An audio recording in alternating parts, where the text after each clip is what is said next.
Eh, Assalamualaikum warahmatullahi wabarakatuh. Kami dari kelompok 6, kami akan memperkenalkan diri. Nama saya Lutfia Dwi Kairani dan nama teman saya Desta Rizky Ramadan.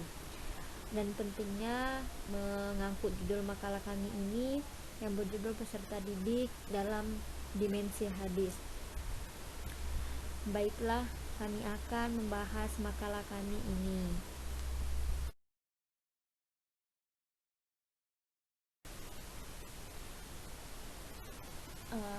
Saya akan membahas tentang pengertian peserta didik.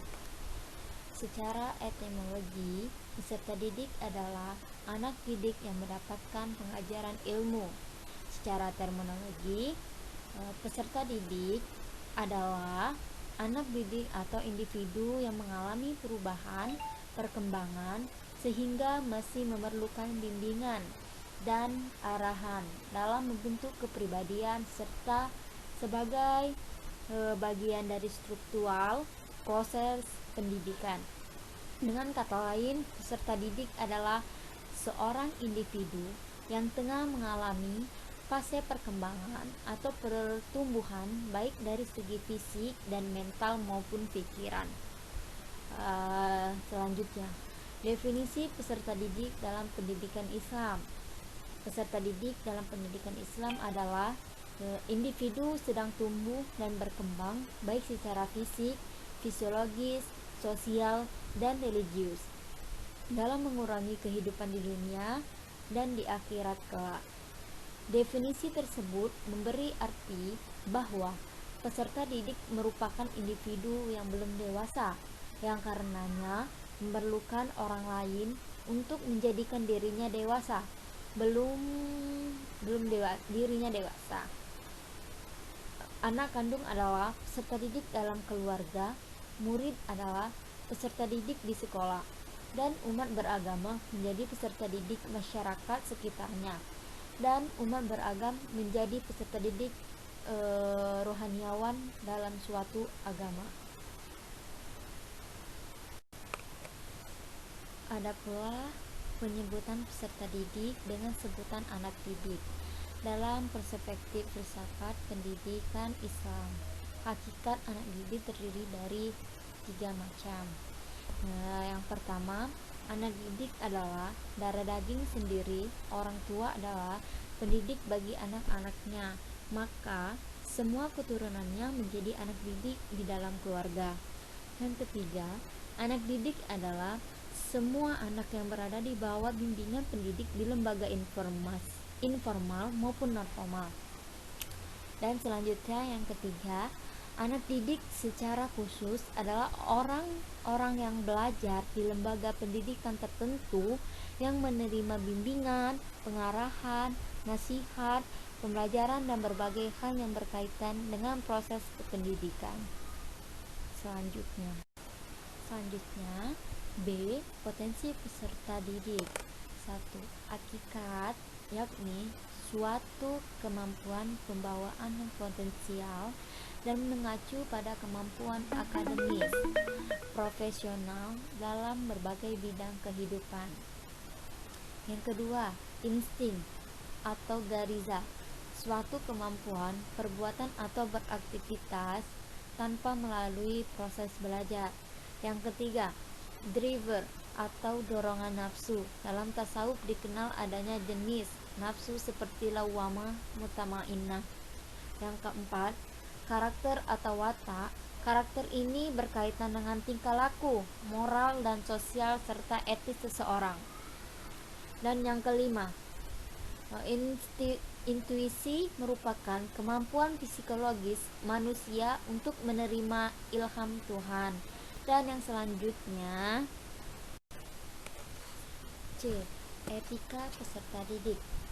Belajar dengan niat ibadah dalam rangka taqarrub atau mendekatkan diri kepada Allah Subhanahu wa taala. Sehingga dalam kehidupan sehari-hari anak didik tuntut untuk mensucikan jiwanya dari akhlak yang rendah dan watak yang tercela.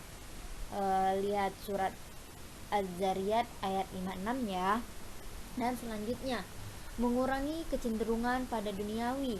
dibandingkan masalah ukhrawi. Lihat di Ad-Duha ayat 4 ya. Bersikap tawadu atau rendah hati dengan secara meninggalkan kepentingan pribadi untuk kepentingan pendidiknya. Dan selanjutnya, menjaga pikiran dan pertentangan yang timbul dari berbagai aliran. Mempelajari ilmu-ilmu yang terpuji baik untuk tujuan ukhrawi maupun untuk duniawi. Belajar dengan berharap dengan cara memulai pelajaran yang mudah menuju pelajaran yang sukar. Belajar ilmu sampai tuntas untuk kemudian hari beralih pada ilmu yang lainnya, sehingga anak didik memiliki spesifikasi ilmu pengetahuan secara mendalam, mengenal nilai-nilai ilmiah atas ilmu pengetahuan yang dipelajari, memprioritaskan ilmu dinia sebelum memasuki ilmu duniawi, mengenal nilai-nilai bagi suatu ilmu pengetahuan, yaitu ilmu yang bermanfaat dalam kehidupan dunia akhirat.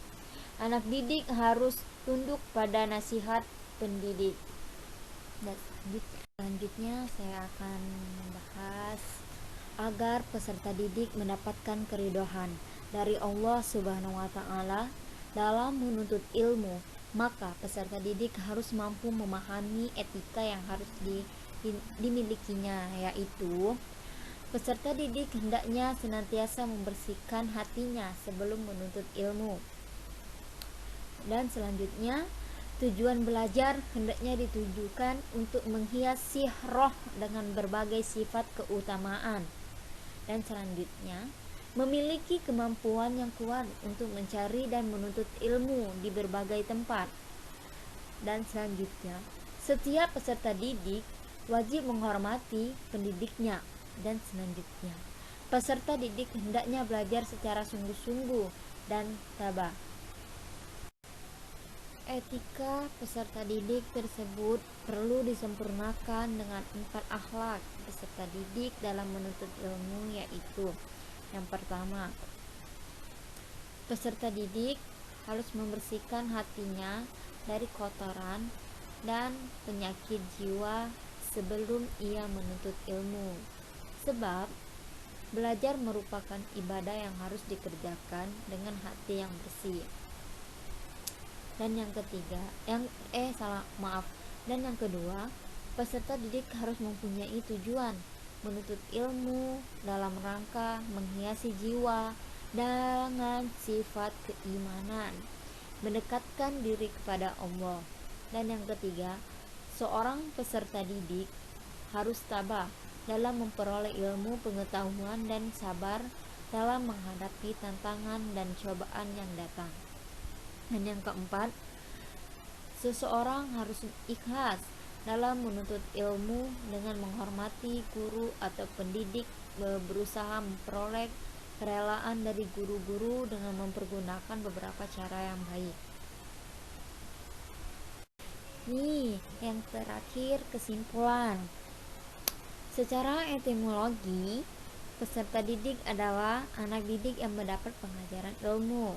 Sedangkan secara terminologi, peserta didik adalah anak atau individu yang mengalami perubahan, pertumbuhan, dan perkembangan sehingga masih memerlukan bimbingan dan arahan dalam membentuk kepribadian serta sebagai bagian struktural proses pendidikan. Pendidikan merupakan bimbingan dan pertolongan secara sadar yang diberikan oleh pendidik kepada peserta didik sesuai dengan perkembangan jasmania dan rohania ke arah kedewasaan. Menurut beberapa perspektif hadis, peserta didik yang memiliki pendidikan menuntut ilmu akan menjadi manusia yang jauh lebih baik dalam terhindar dari kutukan Allah dan akan selalu berkah ilmu dan mendapatkan banyak hidayah. Karena dapat dipahami bahwa orang yang ingin menuntut ilmu maka adalah orang yang ingin menjadikan dirinya jauh lebih baik.